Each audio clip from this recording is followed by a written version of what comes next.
Hello guys. Hello guys.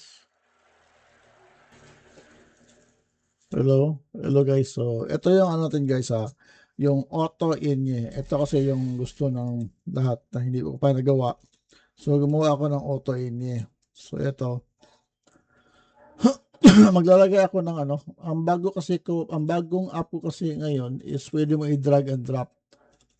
So, ito, i-drag ko yung CSV. Ito, may mga enye.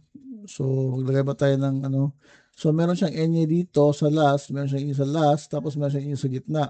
So, ano lang guys, normal lagay lang ng enye.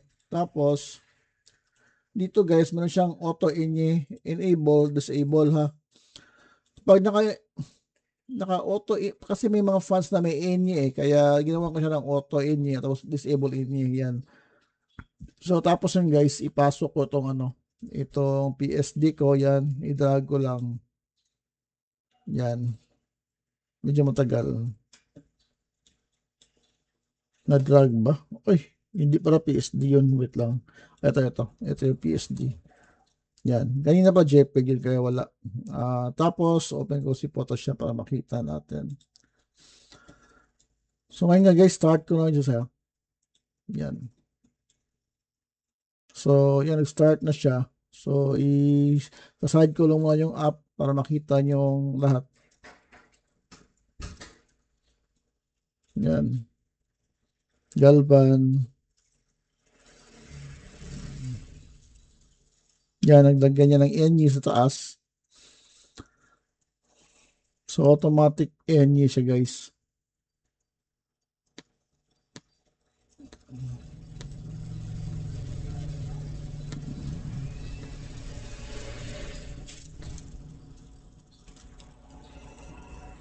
Huh. Minsan, naglalag yung Photoshop ko kasi wala nang space yung hard drive ko.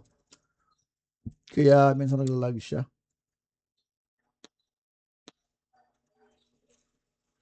Hindi ko lang na-center kasi hindi ko nalagay ng center yung yung surname at number. Medyo lag na yung computer ko.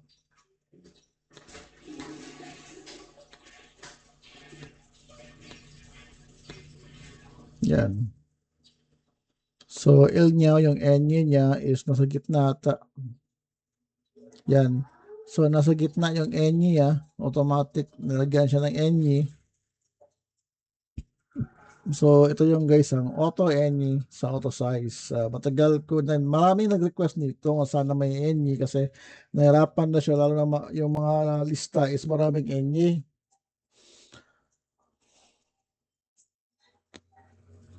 Yan. Again, sa last naman si Katmin ata. Katmin. Actually, wala pangalan na may Any sa last, pero nilagyan ko ng Any para makita natin. Yan, si auto Any. So guys, makita mo dito sa app natin, meron niyang output folder open. Open mo dito. Yan, open folder mo dito. Okay. So ito yung mga file. Meron pa siyang guys, after nito, meron siyang ganito, resize report. So open natin ito, edit with Photoshop. So ma-edit natin sa Photoshop yan. Galvan may Enye. Ito naman si L niya, yung Enye niya sa gitna. Yan. Nasa gitna. Tapos ito naman si Kataminyin. Nasa last yung Enye niya. So meron siyang size report guys Tapos yan. So ito lang yung short tutorial ko about how to add what is the new in our auto sizers na may auto Enye.